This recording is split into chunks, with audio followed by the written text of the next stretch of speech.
Okay, so now we're back to makeup. No makeup.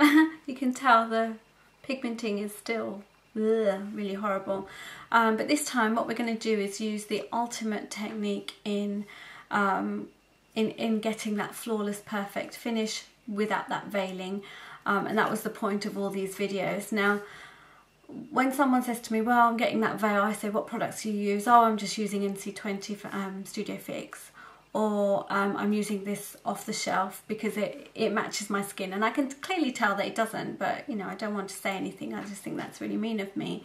When you tell them, oh, you need to use other products, they're like, well, how much is it going to cost, and things like that. And that is there to think about and to balance out what, you know, as to whether you want to go ahead and have all these things for that perfect finish, or if you can just make do, or perhaps use the in-between techniques that I've showed you to just improve on that technique a little bit better.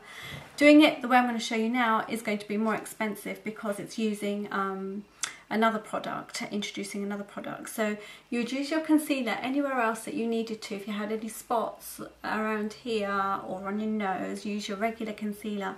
Anywhere that you've got the dark areas, and I'm really sorry I split my shellac earlier getting into one of the concealer containers. This one here is Makeup Atelier's Adjuster Palette. You've got the green adjuster and then various pink concealers as well as the corrector.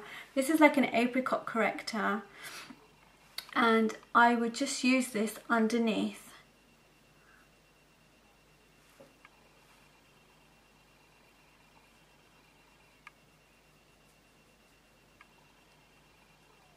See already that's made a huge difference, just a little bit. Now orange neutralizes any of these dark undertones to pigmentation. I don't need to use a lot of this at all like I did with the other concealer. I can just tap and spread it just with that tapping motion. Don't want to drag across because that will just drag the product away.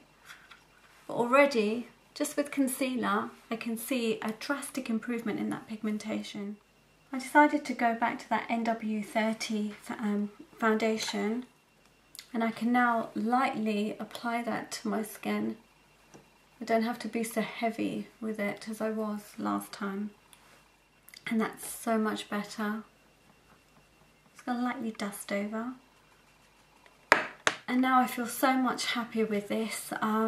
The colour matches my skin. I don't have a veil. I've deliberately left out my chin area, or rather my jaw area, just so you can see the transition between the colour. Now obviously it's going to look different. You're going to notice it because this is flawless and that has got my usual spots on it. It's not really overly marked, but if I'm going to have a flawless face, and obviously you're going to notice where something isn't flawless. So this has been sitting on my skin for a while, and I much prefer the last method that I use, which is adding a colour corrector.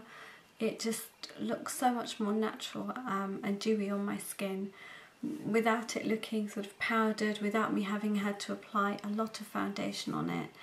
I've just finished it off with a little light blush, a little bit of lip gloss, some mascara and some blue eyeliner with a slight wash of gold on the eye. So I really hope this is useful to you. Please do rate, subscribe and comment.